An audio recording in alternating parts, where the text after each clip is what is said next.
national anthem, please stand up for it.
تھوڑا سا میں ریکویسٹ کروں گا کہ اسد عمر صاحب ہی چند لفظ کر دیں اور اس کے بعد انوائٹ کریں چیئرمین صاحب کو. Thank you very much.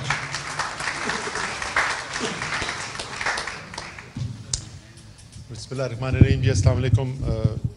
میں نے پریزنٹیشن تو کوئی نہیں کرنی تھی لیکن میں چلے کچھ دو چار باتیں کر دیتا ہوں.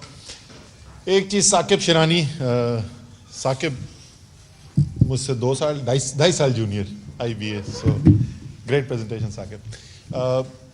ثاقب وہ دکھا رہے تھے اور ابھی شوکت نے بھی اس کے بعد دکھائے اعداد و شمار کے معیشت کے ساتھ ہو کیا رہا ہے, خاص طور پہ مہنگائی کی جو سلائڈز دکھا رہے تھے. اور مجھے ایک دم فلیش بیک ہوا, نومبر کا اینڈ تھا یا دسمبر کا شروع تھا 2018, اور میں وزیر اعظم عمران خان صاحب کے پاس گیا بریفنگ کرنے کے لیے, اور میں نے کہا جی یہ ساری ڈسکشن کے بعد یہ IMF کا مطالبہ ہے.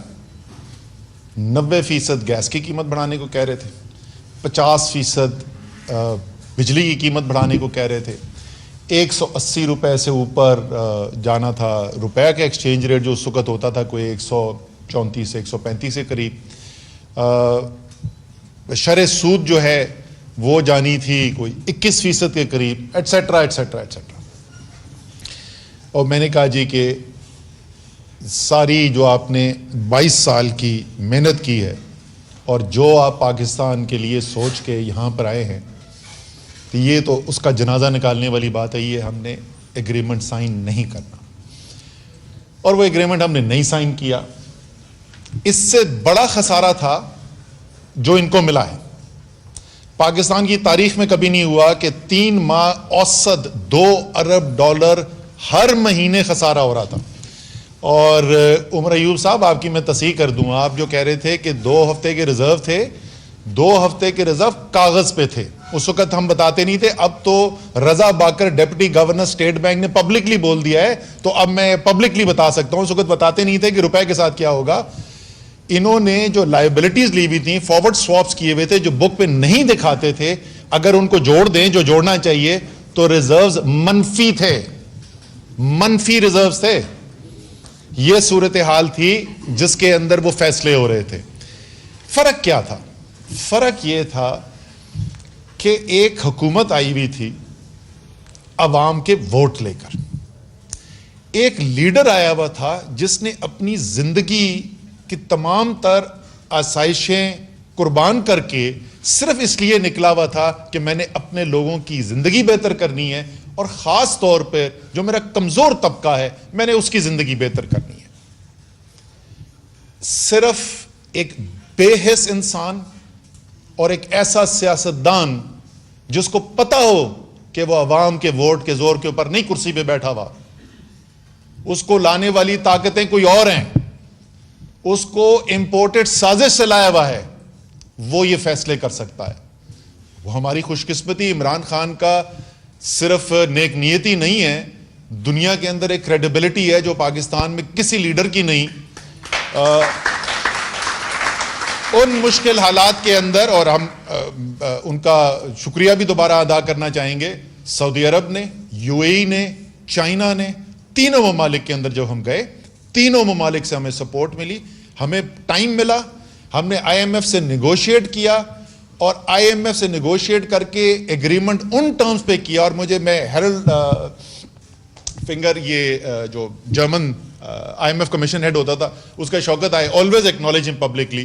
وہ جو بیچ میں بریک آئی نا, ہم نے کہا جی یہ ہم اقدامات کریں, اور پرائم منسٹر عمران خان پہلے وزیر اعظم تھے پاکستان کے جو 7 مشکل فیصلے کرتے جا رہے تھے. صرف یہ نہیں کر رہے تھے کہ آئی ایم ایف کو نہ کر رہے تھے, جو کرنے کی ضرورت تھی وہ کرتے بھی جا رہے تھے. تو اس سے ہم نے جب بریک ہوا تو میں نے اس سے کہا تھا کہ یار ہمارا ماڈل یہ کہتا ہے کہ یہ 3 مہینے کے اندر بہتری آئے گی, آپ کے خیال میں نہیں آئے گی, آپ کے خیال میں پاکستان کے عوام پہ اور ظلم کرنے کی ضرورت ہے, تو 3 مہینے کے بعد دوبارہ بات کریں گے. ایسا thanks to Imran Khan arrange ہو گیا تھا اس پیریڈ سے گزرنے کے لیے. اور جب ہماری دوبارہ بات چیت شروع ہوئی, پہلی میٹنگ کے اندر اس نے مجھے کہا you were right and we were wrong. اس نے ایکنالج کیا.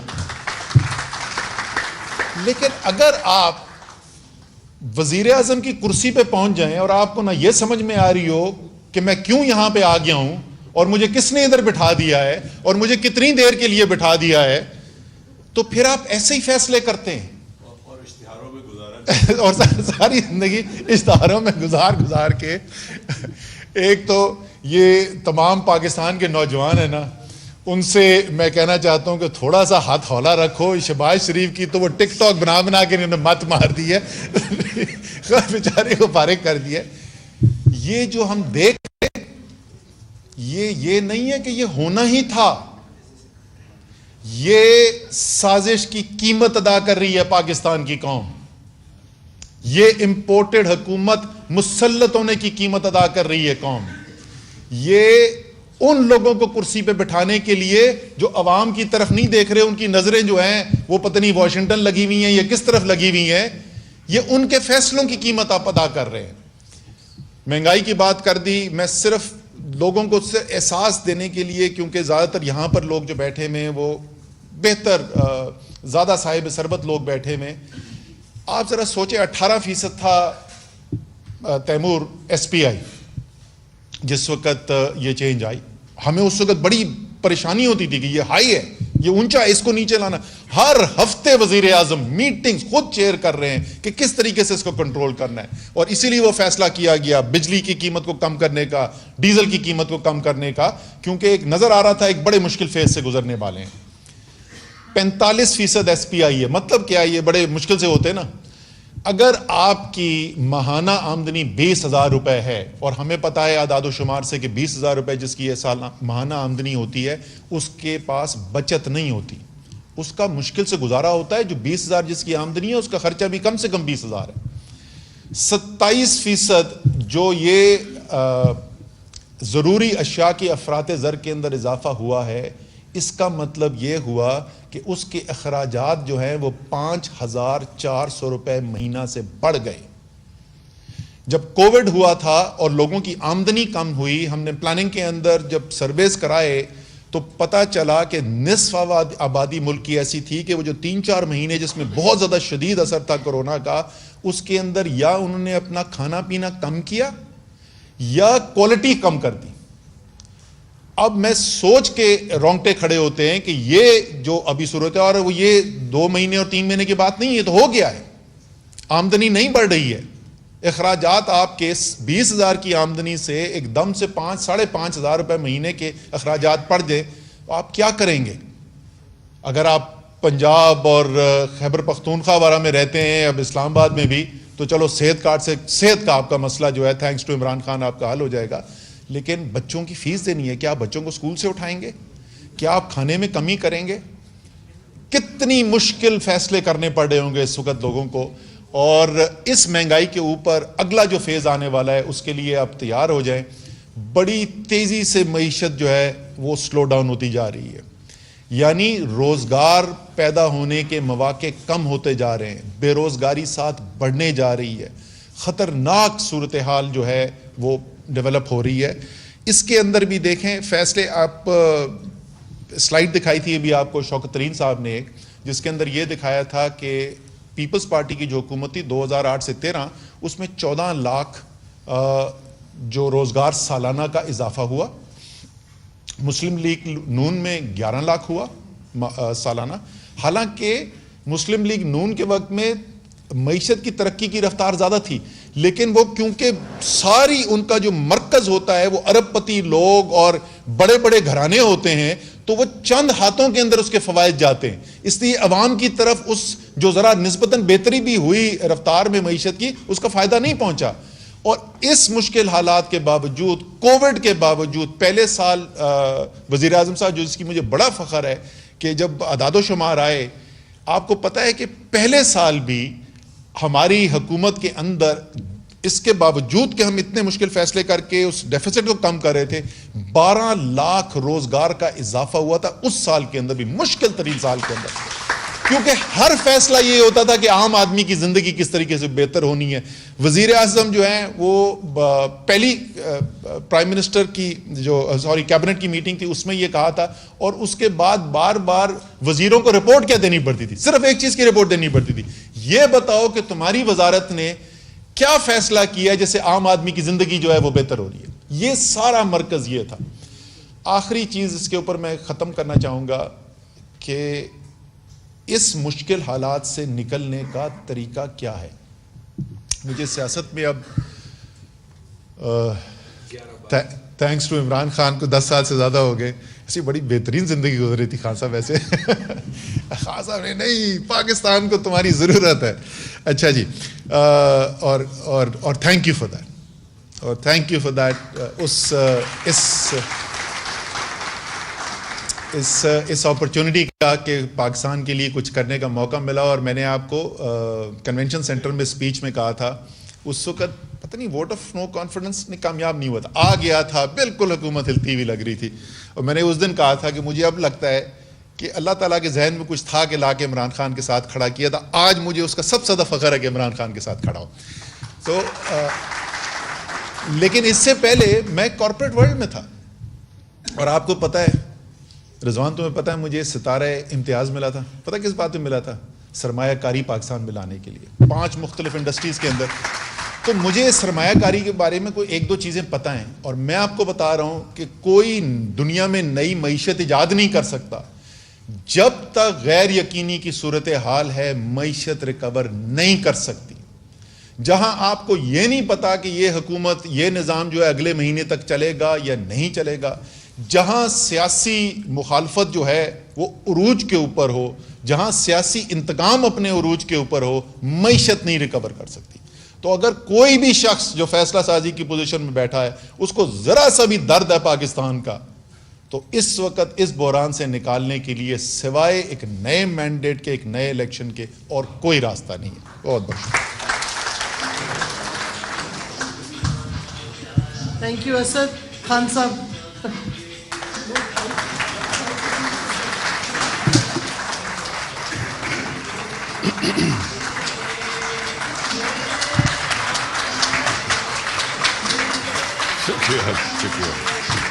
شکریہ۔ بسم اللہ الرحمن الرحیم۔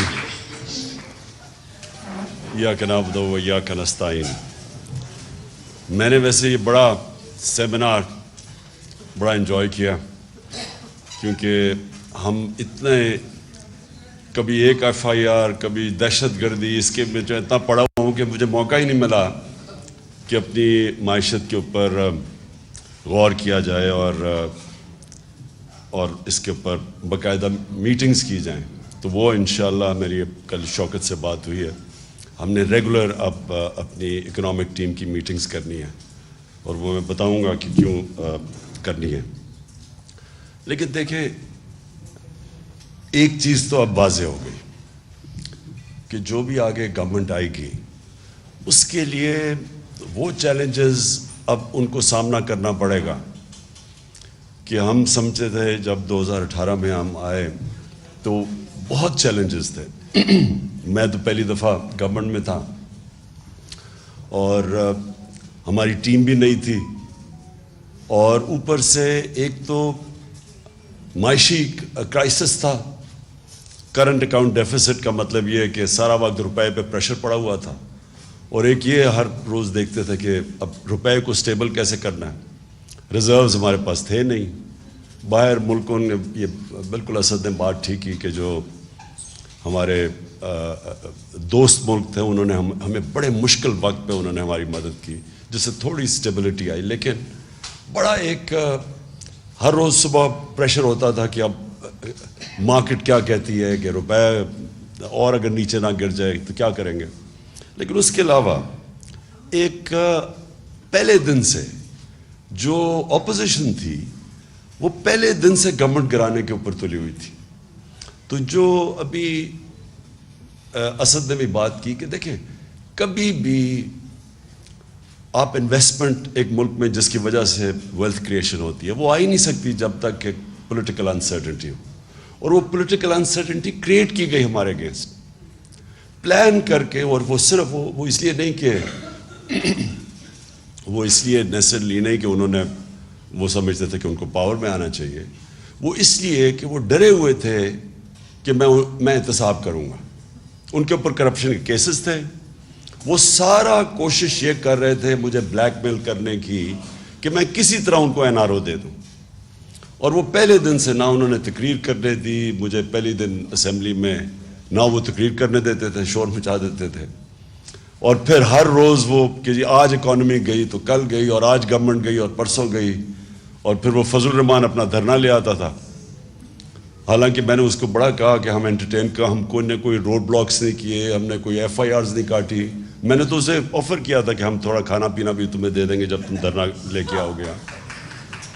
اور پھر وہ اور ڈرانے کے لیے بلاول صاحب نے کام پہ ٹانگنے والا ٹور کر دیا گورنمنٹ گرانے کے لیے.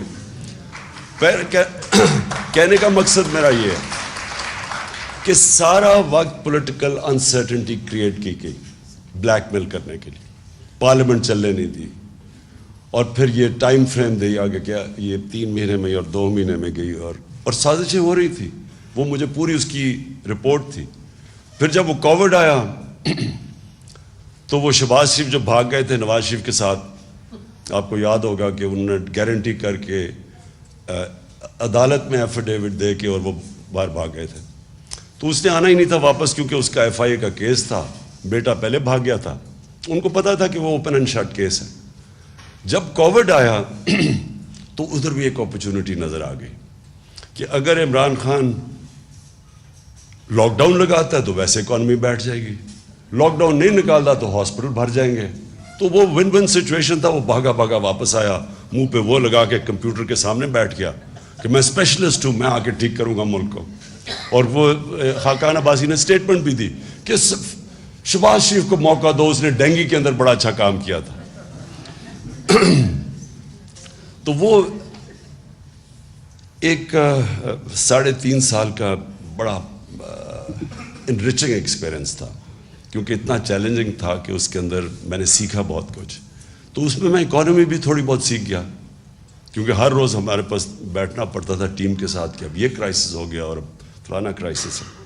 تو میں جو چیز سمجھاؤں وہ یہ کہ ہم نے کبھی بھی اپنے ملک میں سوچا ہی نہیں ویلتھ کریشن کا ایکسپورٹس بڑھا کے. یہ ایسٹ ایشین ٹائیگرز ہمارے سامنے نکل گیا آگے, اور وہ مجھے یاد ہے ہر دوسرے دن آتا تھا کہ میں جی پاکستان کو ایشین ٹائیگر بنا دوں گا, کوئی کہتا تھا. لیکن ایشین ٹائیگر تو بنا تھا ایکسپورٹس بڑھا کے. اور پھر چائنا کی بھی ساری جو گروتھ دیکھی انہوں نے کانسنٹریٹ کر کے ایکسپورٹس بڑھائی تھی. مجھے یاد ہے مہاتر محمد سے میں 20 سال پہلے ملا تو وہ مجھے بتا رہے تھے کہ ہم نے باقاعدہ ایکسپورٹس بڑھانے کے لیے پہلے ہم نے الیکٹرانکس کی اس کو کاٹیج انڈسٹری بنایا. گھروں کے اندر ہم نے چھوٹے چھوٹے اسمبلی پلانٹس لگائے. ادھر سے پھر ہم نے ڈیولپ کر کے آہستہ آہستہ وہ $80 بلین کی ان کی پرائمری ایکسپورٹس تھی پہلے ربر یا ٹن کی, وہ ساری انہوں نے الیکٹرانکس کے پورا انہوں نے اپنی اکانومی اٹھا دی. یہاں کبھی کسی نے کوشش نہیں کی. اور خاص طور پہ یہ جو پچھلے 5 سال میں ہمارے آنے سے پہلے آپ ذرا دیکھیں تو صحیح, وہ ابھی گراف جو شوکت نے دکھایا وہ ایکسپورٹ اسٹیگننٹ تھی. اور ایکسپورٹس اگر آپ کی بڑھ نہیں رہی تو ملک کا کیسے آگے بڑھ سکتا ہے. اور وہی ہوتا ہے, تھوڑی سی ہماری گروتھ ریٹ اوپر جانے لگتی ہے, کرنٹ اکاؤنٹ کے اوپر پریشر پڑ جاتا ہے, وہ پھر ہمیں IMF کے پاس جانا پڑتا تھا. اور اسی سائیکل پہ ہم پھنسے ہوئے تھے. تو ہم نے آتے ساتھ ہی پھر جب کوشش کی ایکسپورٹس کے اوپر, اور بڑا زور لگایا ایکسپورٹس کے اوپر, اور پہلی دفعہ ایکسپورٹرز کو بلایا, کانسنٹریٹ کیا کہ ہم کیسے ان کی مدد کر سکتے ہیں. باہر بھی گیا میں جتنے بھی دورے تھے تو میری پوری کوشش ہوتی تھی ہم اپنے ایکسپورٹرز کو ساتھ لے کے جائیں تاکہ ان کی کسی طرح ان کی مدد کریں، کیونکہ اس کے بغیر تو کچھ نہیں ہونا تھا.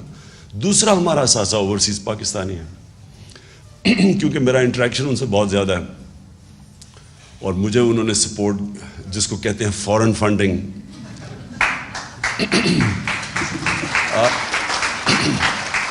کہ وہ لوگ جو بیچارے محنت کش لوگ جن کے اوپر ملک چلتا ہے ان سے، کیونکہ میں شوکت خانم میں جب میں نے پیسے اکٹھے کرنے شروع کیا آج سے 30 سال پہلے، تو یہاں تو بڑی جلدی ڈونر فٹیگ ہو گئی. تو میں پھر جدھر پاکستانی تھے دنیا میں، تب سے میرا ان سے ریلیشن شپ ایکچولی میرے پہلے بھی تھی کرکٹ کی وجہ سے، کیونکہ ہم جب کرکٹ باہر کھیلتے تھے تو اوورسیز پاکستانی آ کے سپورٹ کرتے تھے. لیکن جب میں نے شوکت خانم کے لیے پیسے اکٹھے کیے تو میں پھر باہر نکل گیا. یہاں لوگ جو لوگ بڑے پیسے والے تھے وہ باہر سے کہہ دیتے تھے کہ وہ آفس میں نہیں بیٹھا صاحب، تو میں تب باہر نکل گیا. تو میرا اوورسیز پاکستانیز نے میری پھر مدد کی. یہ شوکت خانم جو بنا یہ سب سے زیادہ کنٹریبیوشن اوورسیز پاکستانیز کی تھی، جس کو ہم فورن فنڈنگ آج کل کہتے ہیں. اس کے بعد جب میں نے نمل یونیورسٹی میں ان سے پیسے اکٹھے کیے، پھر جب آہستہ آہستہ جب ہماری پارٹی اٹھنے لگی تو سب سے پہلے سپورٹ اوورسیز پاکستانیز نے کی، اور ادھر سے پھر ہم نے پیسہ اکٹھا کیا، جس کا یہ الیکشن کمیشن کے اندر اتنا بڑا ڈرامہ چلا ہوا ہے کہ میں ابھی تک حیران ہوں. انہوں نے رات تو فورن فنڈنگ دیکھ ہی لی ہوگی جو 5-5.5 ارب روپیہ آ گیا 3 گھنٹے کے اندر.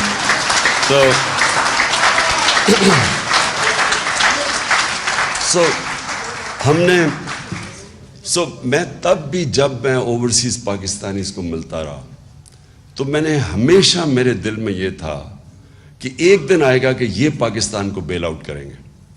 IMF نہیں کرے گی، فرینڈلی ملک نہیں کریں گے، یہ کریں گے بیل آؤٹ.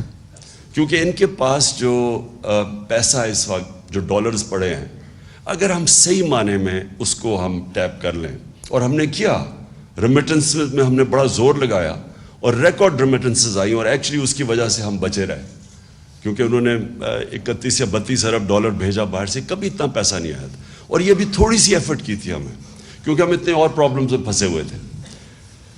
اب جو میں سمجھتا ہوں کہ یہ جو اب صورتحال جس بھی گورنمنٹ کو ملے گی اس کو بڑا اب out of the box thinking کرنی پڑے گی. یعنی اس کو پاکستان کو ایسے چلانا پڑے گا جو اب تک ہم نے پاکستان کو نہیں چلایا. ہمیں اب وہ سٹیپس لینے پڑیں گے جو اب تک ہم نے وہ سٹیپس نہیں لیے. ہمیں پہلے سے، اب جو میری شوکت سے کل بات ہوئی تھی، اب پہلے سے ہمیں وہ تیاری کر کے آنی پڑے گی جو ہم نے 2018 سے پہلے نہیں کی.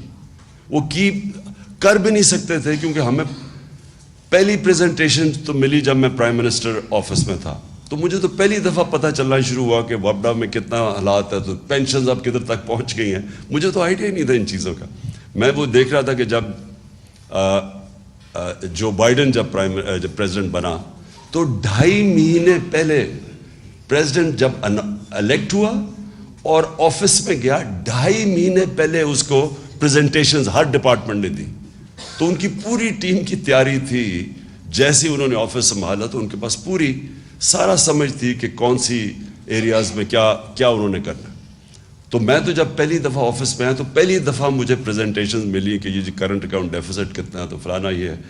تو اب ہم نے فیصلہ کیا ہم اب پوری اپنی اکنامک ٹیم بنائیں گے، اور وہ صرف یہی نہیں کہ اسیس کرے گی، لیکن اب وہ out of the box thinking کیا ہے.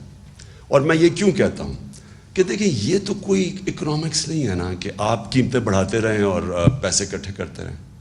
یہ تو کوئی اس میں کوئی جینیس نہیں چاہیے. وہ تو MQM بڑا اچھا پیسہ اکٹھا کر لیتی تھی بھٹا لے کے، وہ تو لوگوں کو پیسے بڑھا دیتے تھے نا. وہ جو دکاندار تھا وہ اپنی قیمت بڑھا دیتا تھا اسے جب پیسے لیتے تھے. تو یہ تو کوئی اکنامکس نہیں ہے. اکنامکس یہ ہے کہ ابھی ثاقب شیرانی نے بڑی اچھی بات کی کہ دیکھیں سب سے پہلے آپ فیصلہ کریں کہ آپ نے اپنے انسانوں کو پروٹیکٹ کرنا ہے. آپ کا جو سب سے ونربل سیکشن آف پاپولیشن ہے اس کو آپ نے کیسے بچانا ہے.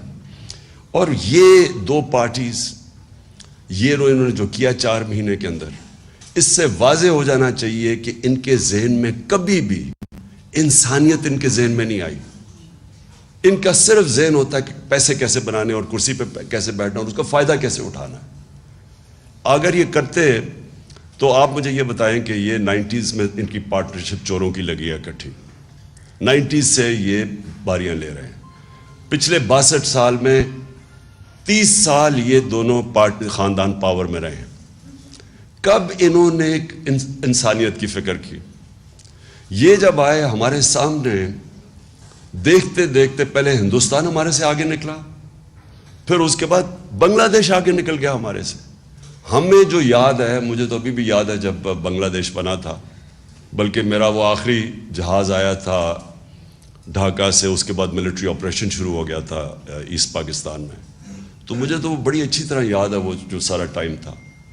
تو مجھے یاد ہے کہ جب وہ بنگلہ دیش علیحدہ ہوا اور بنا, ایسٹ پاکستان ٹوٹا, تو خوشیاں بنائیں گی. میں وہ ڈرائنگ رومز ابھی مجھے یاد ہے, لوگوں نے خوشیاں بنائیں کہ اتنا وہ سارا ہمارا پیسہ وہاں چلا جاتا ہے, وہاں سائیکلون آتا ہے تو ہمیں اس کو سبسیڈائز کرنا پڑتا ہے. میں نے یہ کانوں سے یہ باتیں سنی ہوئی ہیں کہ چلیں شکر ہے بوجھ اترا. 90s میں وہ آگے نکل گیا ہمارے سے, بنگلہ دیش ہمارے سے آگے نکل گیا. تو یہ دو پارٹیز جب آئیں, ان کی دولت اوپر چلی گئی, ملک کے قرضے بھی بڑھ گئے, اور ملک کے اندر کبھی کوئی لانگ ٹرم پلاننگ نہیں ہوئی. آج چائنا کا سب سے بڑا سکسیس کیا ہے, وہ 15-20 سال کے پلانز بنائے ہوئے ہیں. یہاں اگر لانگ ٹرم پلاننگ ایک ہی چیز میں ریفلیکٹ کرتے تھے, انہوں نے کبھی ڈیمز نہیں بنائی. انہوں نے یہی نہیں سوچا بجلی بنانے کا کہ ہمیں فیول نہ امپورٹ کرنا, ایکسپورٹس بڑھ نہیں رہی, تو ہمیں تو پہلے سے ہی سوچنا چاہیے تھا کہ وہ ہم بجلی اس چیز پہ بنائیں جو ہمیں امپورٹڈ فیول پہ نہ ہو. کوئی لانگ کلائمیٹ چینج, اب آج دیکھیں یہ کلائمیٹ چینج اتنی بڑی چیز ہے. میں نے جب 2013 میں ہم نے مل کے شروع کیا یہ بلین ٹری سونامی پختونخوا کے اندر, تو 2 سال تو یہ مذاق اڑاتے رہے ہمارا. اور مذاق اس لیے اڑا رہے تھے کہ ان کو کوئی کانسیپٹ ہی نہیں تھا کہ پاکستان کے اندر جو انگریز کے بنائے ہوئے تھے جنگل تھے وہی ختم ہو گئے. ہم بچپن میں جایا کرتا تھا اپنے بڑوں کے ساتھ شکار پہ, تو یہ بڑے بڑے جنگل تھے, چھانگا مانگا, کندیاں, میاں والی میں, یہ چیچا وتی میں بڑے جنگل تھے, وہ انگریز کے بنائے ہوئے. یہ چھوڑے کہ انہوں نے کچھ جنگل خود اگانے تھے, وہ بھی ختم کر دیے. تو کوئی کانسیپٹ ہی کسی کو نہیں تھا کہ موسم گرم ہو رہا ہے. پاکستان 10 ملکوں میں سے ہے جو سب سے زیادہ ونربل ہے کلائمیٹ چینج پہ. کبھی کوئی کانسیپٹ نہیں تھا, کوئی لانگ ٹرم پلاننگ ہی نہیں تھی ان کی.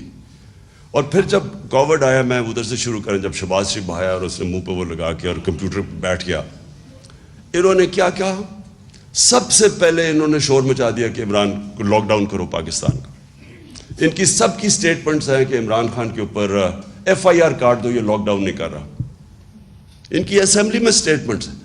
بلکہ انڈیا کی تعریفیں شروع کر دی, جو نریندر مودی نے وہاں کرفیو لگایا تھا اس کی تعریفیں کرنی شروع کر دیں کہ وہ دیکھو کتنا اچھا کام کر رہا ہے اور یہاں کو لاک ڈاؤن نہیں لگ رہا. کیونکہ انہوں نے کبھی غریب کا سوچا ہی نہیں ہے. میں بار بار ان سے پوچھوں کہ مجھے یہ بتاؤ کہ وہ دہاڑی دار کا کیا بنے گا.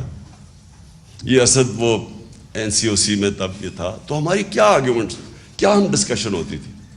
پہلے تو آپ سوشل ڈسٹنس کی بات کر رہے ہیں, ہمارے یہاں کچی آبادیوں کے اندر 10-10, 8-8 لوگ ایک کمرے میں ہیں, وہ کدھر سوشل ڈسٹنسنگ ہوگی. پھر وہ جو دیہڑی دار ہے, وہ اگر تنخواہ اگر پیسے نہیں کماتا, چھابڑی والا ہے, وہ کیسے اپنے بچے کو پالے گا. میں کہتا رہا نہ لاک ڈاؤن لگاؤ, بلکہ پارشل لاک ڈاؤن لگاؤ. وہ سندھ میں وہ مراد علی شاہ نے وہاں لاک ڈاؤن لگا دیا, اور 2 ہفتے کے بعد کوئی گاڑی جاتی تھی غریب علاقوں میں, اٹیک ہو جاتا تھا اس کے اوپر, بھوکے لوگ تھے سارے. اس نے پھر ڈر کے پھر میرے کندھے پہ بندوق چلائی. اس نے کہا اچھا اب آپ کہہ رہے ہیں تو ہم لاک ڈاؤن ہٹا رہے ہیں, کیونکہ وہ ڈرا ہوا تھا کہ اگر وہ ہاسپٹل میں زیادہ لوگ آ گئے تو پھر میرے اوپر وہ بلیم کرے گا. لیکن میں صرف اسے ایک مینٹل ایٹیٹیوڈ آپ کی بتانا چاہتا ہوں کہ ان کے کبھی بھی ذہن میں عام آدمی نہیں تھا. انہوں نے سوچا ہی نہیں کہ عام آدمی کیسے گزارا کرے گا. دیہڑی دار ہے, یہ ہے, کتنے لوگ ہیں. ہمارا جو لیبر ہے وہ زیادہ تر تو انفارمل سیکٹر میں ہے, اس کی تو کوئی رجسٹریشن ہی نہیں ہے. تو آپ کیسے ان کی مدد کریں گے. اس لیے مجھے کہتے ہیں جی وہ دیکھو چائنا نے کیا کیا تھا. ووہان سٹی میں جب چائنا نے لاک ڈاؤن لگایا تھا, ایک گھر پہ کھانا پہنچایا تھا انہوں نے, تو ہمارے پاس تو تھا ہی نہیں. تو لہٰذا جب ہم اس ساری چیز سے نکلے, میرا ایمان اللہ میں ہے کہ وہ ہمیشہ جب ایک غریب کی آواز بھی سنتا ہے, اس کی دعا بھی سنتا ہے, اس کی تکلیف بھی سنتا ہے. وہ جب آپ اپنے لوگوں کو کرش کرتے ہیں, سوچتے ہی نہیں ہیں اب IMF یہ کہہ رہا ہے تو چلو یہ کر دو. انہوں نے آتے ساتھ ہی جتنے سٹیپس اٹھائے ہیں, ایک دفعہ مجھے بتائیں کہ ایک عام آدمی ان کی ذہن میں فیچر کیا ہے کہ آج یہ ابھی جو فگرز بتائی ہیں ثاقب نے, جو کہ 45% اگر کنزیومر پرائس انڈیکس, میننگ کہ وہ کھانے پینے کی چیزیں جو عام آدمی کو افیکٹ کرتی ہیں, جو بجلی ہے جو عام آدمی کو افیکٹ, انہوں نے سوچا کہ اس کے اوپر کیا گزر رہی ہے. یہ صرف اور صرف سوچ رہے ہیں اپنی, صرف میں آپ کو آج بتاتا ہوں کیا سوچ رہے ہیں. انہوں نے NRO کیسے لینا ہے, اپنی کرپشن کیسز کیسے ختم کرنے ہیں, انہوں نے کیسے اب یہ عام اب آپ مارکیٹ میں چلے جائیں, ان کے وزیر لگے ہوئے ہیں پیسے بنانے کے لیے, ان کو کوئی فکر نہیں ہے, ان کے ذہن میں بھی نہیں آ رہا کہ عام آدمی کے اوپر آج کیا گزرے گی جو انفلیشن ہے. سم اپ میں یہ کرتا ہوں, ہمارے جو اب چیلنجز ہیں بڑے چیلنجز ہو گئے ہیں پاکستان کے لیے, جو اب ہمیں سوچنا ہوگا کہ ہم نے اب کیسے کیا سٹیپس لینے ہیں. انشاءاللہ اگر ہماری حکومت آتی ہے تو وہ ہمیں وہ سٹیپس لینے پڑیں گے جو آج تک پاکستان میں کسی نے نہیں لیے. وہ واقعی وہ بڑے فیصلے کرنے پڑیں گے جو ابھی تک ہم نہیں کرتے. ہم کسی نہ کسی اپنی گورنمنٹس بچانے کے لیے پیچھے ہٹ جاتے ہیں. وہ جو فیصلے ہوں گے اس میں جو سب سے نمبر 1 جو فیچر کرے گا کہ ہم نے کیسے پروٹیکٹ کرنا ہے اب اپنے یہ ونربل لوگوں کو, اس کو ہم پرائیورٹی بنائیں گے. اس کے بعد ڈیولپ کریں گے اپنے باقی سارے پلانز. اور میں جو سمجھتا ہوں کہ جو آگے فیچر کرے گا, جو سب سے بڑے ہمیں اس ملک کو نکالے گا اب جو آگے کرائسس آ رہا ہے, اس میں ہمارے اوورسیز پاکستانی ہیں. یہ وہ لوگ ہیں اگر ہم صحیح معنی میں, اور ہم ڈیوائز کر رہے ہیں ابھی سے, ہم نے پلاننگ شروع کی ہے کہ ہم کیسے ان کو انویسٹمنٹ یہاں کروائیں اپنے ملک میں. کیا چیز, کیونکہ انویسٹمنٹ کا سب سے بڑا پرابلم پاکستان میں کیوں ہمارے دور میں ہم نے, اور بلکہ انویسٹمنٹ آ رہی تھی لیکن رکاوٹ کیا تھی کہ جی اب گورنمنٹ جا رہی ہے تو 2 ہفتے میں جا رہی ہے, 3 ہفتے میں جا رہی ہے, اب دھرنا ہے. اس کی وجہ سے ایک انسرٹنٹی کریٹ کی ہوئی تھی. تو پولیٹیکل سٹیبلٹی سب سے پہلے بہت ضروری ہے, اور اس کے بعد اوورسیز پاکستانی ہماری پرائیورٹی ہونی چاہیے کہ ان کو ہم کیسے ڈرا کر سکتے ہیں کہ جو ہمارا کرنٹ اکاؤنٹ ڈیفیسٹ بڑھ جاتا ہے, اس کو ہم کیسے اس انٹرم پیریڈ میں کور کریں. میں نے 2 بڑے پروجیکٹ سوچے تھے اور دونوں اوورسیز پاکستانیز کے لیے تھے. ایک ابھی جو راوی سٹی, ایک نیا شہر, کیونکہ وہ سب سے زیادہ اس میں اوورسیز پاکستانیز کا انٹرسٹ تھا. دوسرا ایک بنڈل آئلینڈ ہے کراچی میں, بالکل وہ پڑا ہوا ہے ایسے ہی, سارا سیوریج جا رہا, یعنی وہ کوئی بیکار جگہ ہے. ادھر سے ہم نے پوری پلاننگ کر لی, بڑے انویسٹرز آ رہے تھے, دبئی سے بڑے کنسورشیمز آ رہے تھے اس کے اندر انویسٹ کرنے. دونوں سیبوٹاج کیے گئے. بنڈل آئلینڈ ہم کام شروع کرنے لگے, سندھ گورنمنٹ نے NOC وڈرا کر لیا. یہاں جو راوی سٹی تھی اس میں ہمیں بڑے بڑے انویسٹرز آ رہے تھے, بلینز آف ڈالرز آ رہے تھے ہماری انویسٹمنٹ کے لیے. 11 مہینے ایک جج نے اسٹے آرڈر دے دیا, روک دیا پروجیکٹ اس نے 11 مہینے. اور ہمیں پتہ ہے کدھر سے پریشر تھا. پریشر سارا یہ ہاؤسنگ سوسائٹیز کا تھا جو ایک بہت بڑا مافیا بن گیا. انہیں پتا تھا کہ اگر نیا پورا شہر اوپر چلا جائے, ماڈرن سٹی بن جائے, تو یہ جو ریل اسٹیٹ, یہ جو سارا اس وقت بہت بڑا اسکیم بھی ہیں اس کے اندر, ان کو ڈر تھا کہ وہ رک جائیں گے, ان کی پراپرٹیز یعنی لوگ ادھر انویسٹ کریں گے. انہوں نے سب 11 مہینے اسٹے آرڈر. اور میں اس لیے کہہ رہا ہوں کہ اس کے اندر ہمارے پاس بلینز آف ڈالرز آ جا رہے تھے جو کور کر دیتے. یہ جو کموڈیٹی سپر سائیکل کرونا کی وجہ سے ساری دنیا میں آیا ہوا تھا, میرا خیال تھا کہ ہم وہ گیپ تب تک کور ہم رائڈ کر دیں یہ پیریڈ جب کہ یہ کموڈیٹی سپر سائیکل نیچے جائے گا. تو میں وہ انفارچونیٹلی انہوں نے سیبوٹاج کیا.